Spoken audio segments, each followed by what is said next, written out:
அண்மை செய்தி திண்டிவனம் அருகே விவசாய நிலத்தில் சட்டவிரோதமாக வைக்கப்பட்டிருந்த மின்வேலியில் சிக்கி விவசாயி உயிரிழந்திருக்கிறார். கூடுதல் விவரங்களை செய்தியாளர் கலீஃப்துல்லா வழங்க கேட்கலாம். கலீஃப்துல்லா, வணக்கம். எப்போது இந்த சம்பவம் நிகழ்ந்தது? முழு விவரம். வணக்கம். விழுப்புரம் மாவட்டம் ரத்தனை பகுதியைச் சேர்ந்தவர் விவசாயி கூலி தொழிலான லட்சுமணன். இவர் அணிலடி கிராமத்தைச் சேர்ந்த மில்டன் என்பவருக்கு சொந்தமான கீழ் வயலாமூர் கிராமத்தில் உள்ள 1.5 ஏக்கர் விவசாய நிலத்தில் கடந்த 3 வருடங்களாக குத்தகை எடுத்து பயிர் செய்து வருகிறார். தற்போது அந்த விவசாய நிலத்தில் மணிலா பயிர் செய்துள்ள நிலையில் இரவு நேரத்தில் காட்டுப்பன்றிகள் மற்றும் வனவிலங்குகள் மணிலா பயிர்களை சேதப்படுத்தி வந்ததாக கூறப்படுகிறது. இதனால் இரவு நேரங்களில் சட்டவிரோதமாக விண்வெளியில் அமைத்து வந்துள்ளதாக காட்டுப்பன்றிகள் மணிலா பயிர்களை சேதப்படுத்துவது தடுத்து வருவதாக சொல்லப்படுகிறது. இந்த நிலையில் லட்சுமணன் வழக்கம் போல் மின்வேலியில் அமைத்து அதில் மின்சாரம் பாய்ச்சுள்ளார்.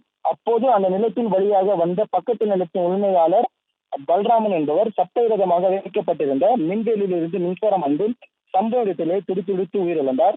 இது குறித்து தகவல் அறிந்த பெரியதச்சூர் போலீசார் பலராமன் சடலத்தை கைப்பற்றி உடற்கூறு ஆய்வுக்காக முண்டியம்பாக்கம் அரசு மருத்துவக் கல்லூரி மருத்துவமனைக்கு அனுப்பி வைத்தனர். இந்த சம்பவம் தொடர்பாக வழக்கு பதிவு செய்து விசாரணை மேற்கொண்டு வருகின்றனர். மேலும் சட்டவிரோதமாக மின்வெளி அமைத்து லட்சுமணன் தற்போது கைது செய்யப்பட்டுள்ளார். மேலும் மின்வெளியில் சிக்கி விவசாய உயிரிழந்த சம்பவம் பெரும் சோகத்தை ஏற்படுத்தியுள்ளது.